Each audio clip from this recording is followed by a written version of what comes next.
12.3 내란 과정에서 사망자가 발생하지 않았고 내란 행위 자체는 몇 시간 만에 종료되긴 하였습니다. 그러나 이는 무엇보다도 무장한 계엄군의 맨몸으로 맞서 국회를 지킨 국민의 용기에 한 것입니다.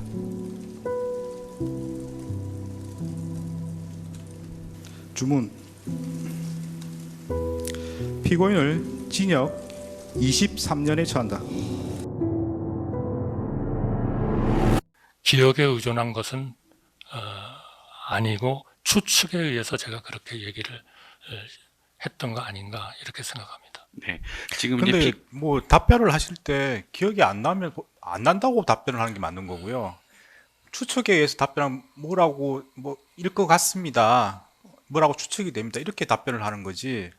조세 부른 것처럼 누게 받았지만 뭐는 사실이 없다. 이렇게 단정적으로 말한 거랑 말씀하시는 다르지 않습니까? 정인신문 과정에서 윤석열이 증언한 것 내용 들으셨죠? 네, 들었습니다. 정신문 과정에서 이야기하는 걸 보면은 윤석열은 국무회의를 거칠 생각이 있었다. 처음부터. 네. 그렇게 이야기를 했죠. 법정에서 그렇게 얘기했습니다. 근데 지금 말씀하시는 부분은 그 진술과 정반대의 진술하고 계신 겁니다. 네, 지금은 피고인이 말씀하시는 건 거칠 필요가 없다. 윤석열이 말을 했다. 이렇게 말씀하시는 거잖아요. 딱 저런 워딩으로 말씀하셨는지는 잘 모르겠습니다. 뭐라는 거야? 비상계엄에 군이 동원되고 이런 것들은 역사적 사실에 비춰보면 충분히 예상할 수 있는 거 아닙니까? 아니 그런데 지금 판사님께서 말씀하신 국회에 들어간다든지 하는 만약 그런 일이라면은 그거는 현재 우리 법이나 이런 것에 의해서 안 되도록 돼 있는 거 아니겠습니까? 군 동원될 수 있다는 건 예상할 수 있는 일이죠. 저는 어쨌든 비상계엄이라는 거는 있을 수가 없는 일이라 지난 40몇 년 동안 없었고 또 우리나라의 전체적인 그 발전 정도나 이런 걸로 봐서 또 우리 국민들의 그 비상계엄에 대한 여러 가지 트라우마 또 인권 문제 이런 것들로 봐서 절대로 있어서는 안 된다고 생각합니다. 왜 그걸 윤석열한테 말씀하시기로 했습니까? 비상계엄을 하기 전에. 저희가 그러면 여론조사 꽃하고 또 어디입니까? 그 여론조사 꽃 하여튼 민주당 당사 민주당 당사. 그리고 어디 언론사 어디 얘기를 하는데 언론사. 제가 펄쩍 뛰었죠. 이 민간 기관에 절대 보내지 마라. 왜냐하면 이 계엄을 해서 선관위 같으면은 저 계엄법 7조 8조에 따라서 그 계엄 당국이 갈 수는 있습니다. 그렇지만 민간 기관에는 가면 안 되거든요. 그래서 안 된다고 제가 딱 잘랐고 그래서 저 장관이 아마 전부 지시를 해가지고 거기에는 가지 않고 출동한 사람들은 중간에 가다가 전부 올스톱 한 거로 그렇게 알고 있습니다. 근데 그렇게 설명하시면 이게 여론조사 꽃, 민주당사, 네. 언론사, 네. 구체적으로는 말씀 안 하셨는데 이런 부분에 군인들이 이제 출발했다가 다시 이제 그만둔 거는 그 당시 대통령인 증인의 지시도 없이 국방부 장관이 이렇게 했다는 겁니까? 아니 그러니까 절대 안 된다고 하니까 올스톱을 시킨 거로 나중에 보고를 받고 그렇게 알고 있습니다. 지랄하고 자빠졌.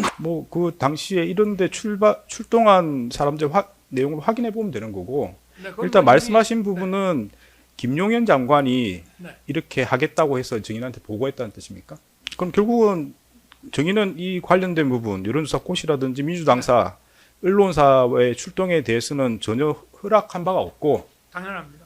이 과정들은 다 김용현 장관이 했다는 그 말씀이시네요. 김용현 장관이 이제 하려고 선관위하고 관련해서 하려고 생각을 했던 것 같은데 그래서 저한테 재가를 구한 거죠. 그래서 저는 하지 말라 그랬습니다. 네, 물어보시죠. 네, 국회에서 비상계엄이 해제된 이후에 네. 증인이 비상계엄 다시 하면 된다 이렇게 말한 적이 있습니까? 비상계엄을 어떻게 다시 하겠습니까? 저는 그게 진짜 말이 안 된다고 생각합니다. 그렇게 말한 적이 없습니까? 네. 추경호 의원 말고 다른 의원과 통화한 적이 있습니까? 나경원 의원한테도 전화가 왔는지 제가 했는지 통화를 한 기억이 있거든요. 무슨 이야기를 했습니까? 그건 정확히 기억이 안 납니다. 하여튼 나경원도 하여튼 고생하는데 이런 거를 미리 하여튼 알려주지 못해서 미안하다라는 취지의 얘기를 하지 않았나 싶습니다.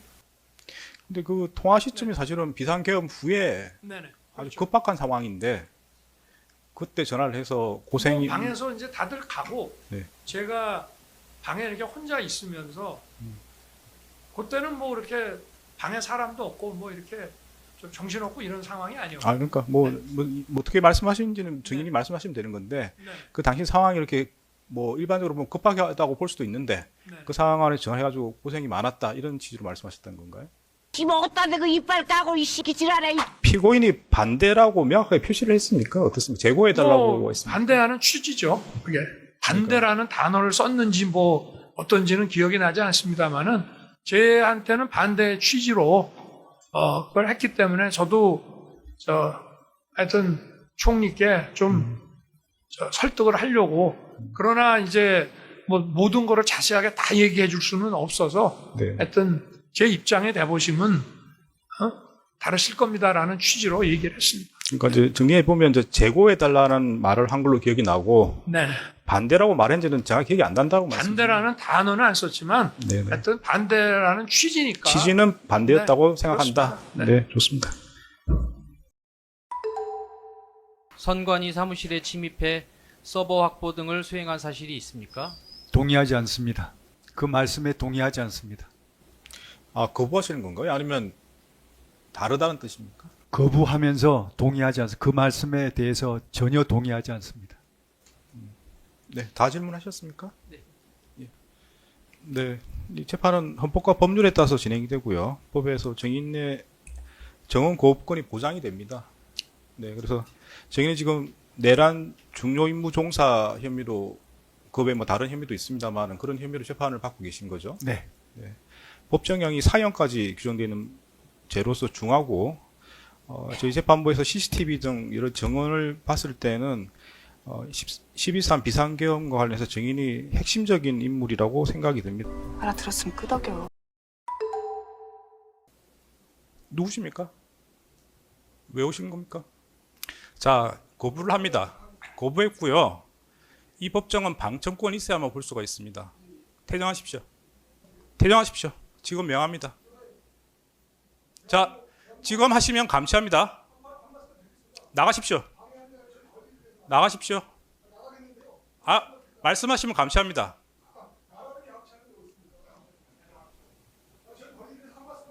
나가십시오. 자, 감시합니다. 감시합니다. 아니, 그 구검 장소에다 유치하도록 하겠습니다. 네, 선서를 하셔야 됩니다. 선서 거부권이 없습니다. 형사재판에서는. 그 민사재판에서는 선서 거부에 관한 규정이 있는데 형사재판에는 선서 무능력자 외에는 제한 규정이 없습니다. 그래서 모든 분들은 선서를 하셔야 됩니다. 그것은 이제 해석 나름일 것 같습니다. 형사소송 160조에 의하면은 정당한 사유가 있을 경우에는 선서를 거부할 수 있는 취지로 해석이 되기 때문에 저는 선서하지 않겠습니다. 아, 그러면 제재를 가하겠습니다. 네, 그러십시오. 네, 과태료 50만 원에 처합니다. 네, 자리에 앉으세요. 네, 재판은 헌법과 법률에 따라서 진행합니다. 그래서 지금 내란 중요 임무 종사로 재판받고 계신 거죠? 네. 네, 법정형이 4년까지로 규정되는 걸로 알고 있습니다. 그 혐의가 중하고 저희 재판한 과정의 CCTV라든지 여러 정언을 봤을 때는 증인이 깊이 관여되어 있는 것으로 보입니다. 그런 점을 고려해서 전체적으로 다 정언 거부를 다 허용했습니다. 그 제가 재판하면서 형사재판에서 선서 거부하는 건 처음 봤습니다.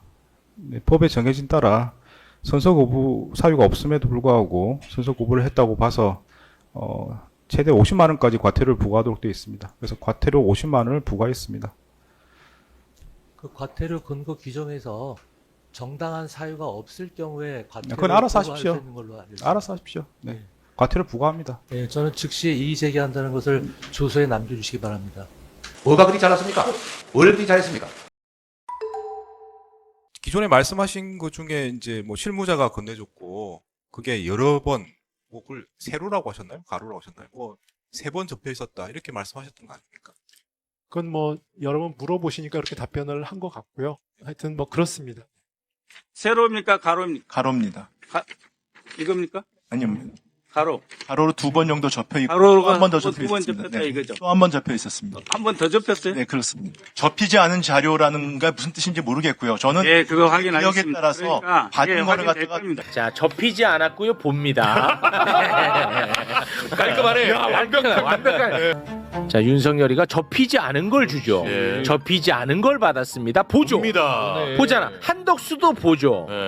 예. 또 보네 한덕수. 예, 한덕수 계속 봅니다. 예, 이거 완벽한 거짓말을 했죠. 자세히 보네, 자세히. 완벽한. 저 정도면 정독입니다. 기억이 안 나는 부분이 있으면 안 난다고 얘기하시면 제가 이해할 수 있습니다만은 네네. 그게 뭔가 적극적으로 반대되는 내용이면 의심할 수밖에 없다고 제가 말씀을 드린 네, 겁니다. 알겠습니다. 그래서 여쭤본 거고. 네, 네.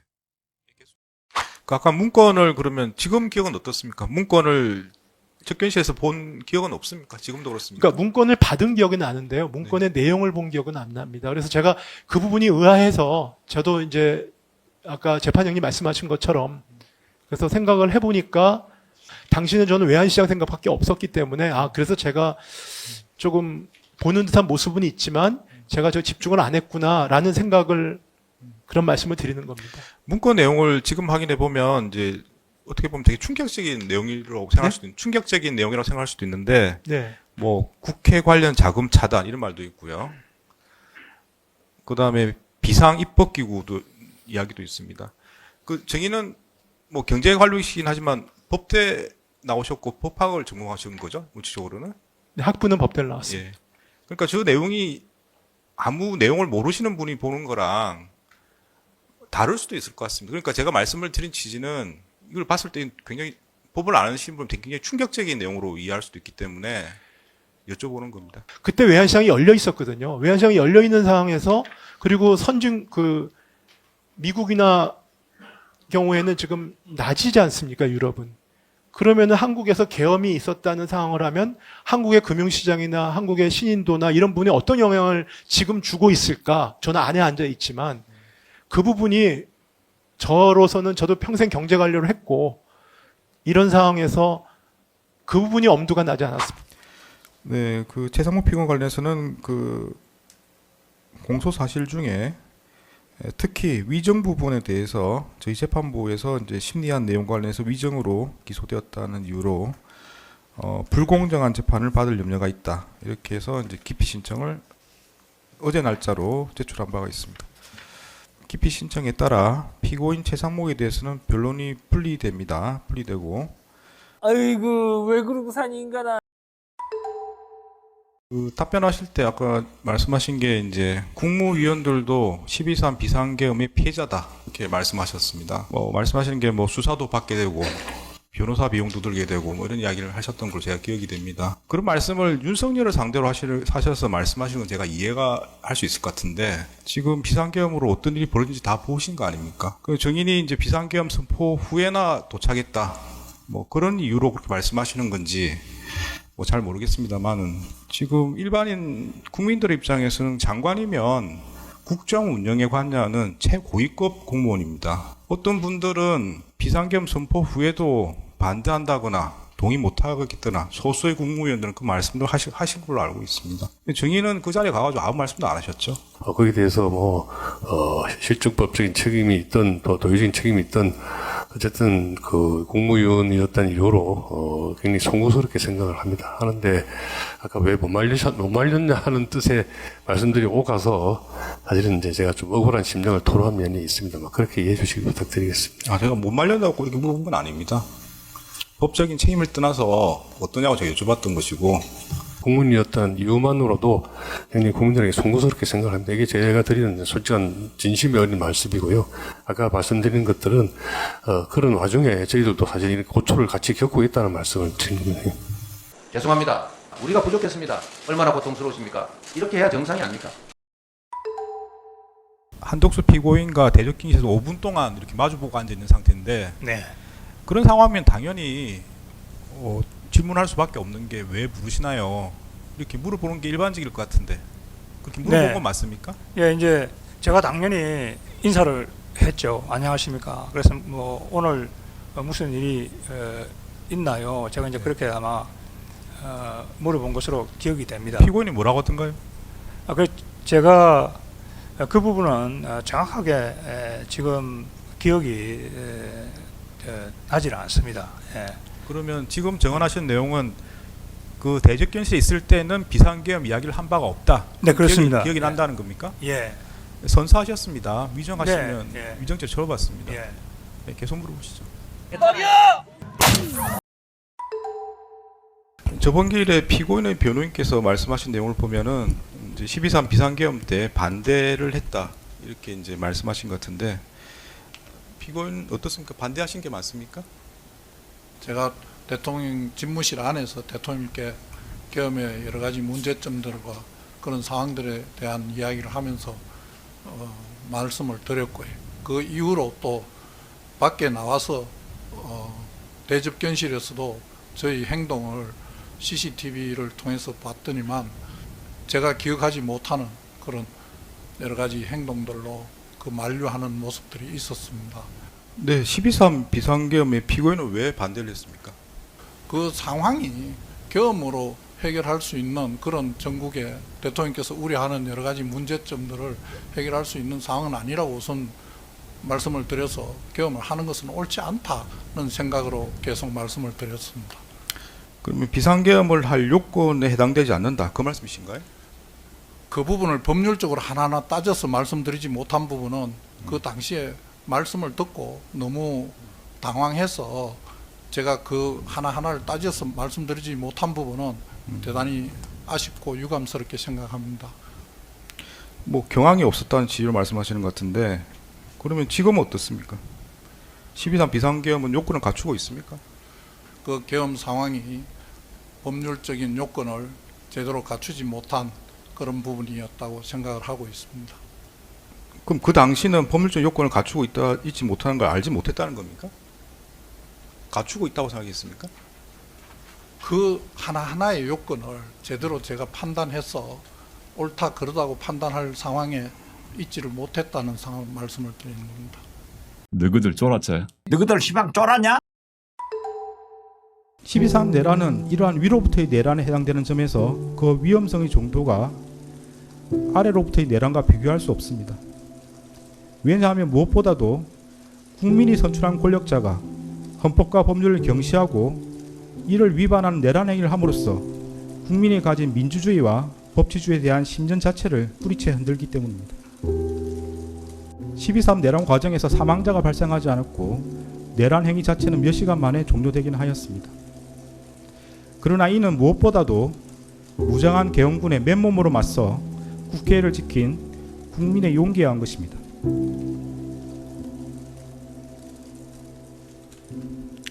이에 더하여 이러한 국민의 저항을 바탕으로 신속히 국회에 진입하여 비상계엄 해제 요구안을 의결한 일부 정치인들의 노력, 대한민국 역사에 있었던 내란의 암울한 기억을 상기하면서 위법한 지시와 명령에 저항하거나 혹은 어쩔 수 없이 이를 따르더라도 소극적으로 참여한 일부 군인과 경찰 공무원의 행동에 의한 것입니다. 결코 12.3 내란 가담자에 의한 것이 아닙니다.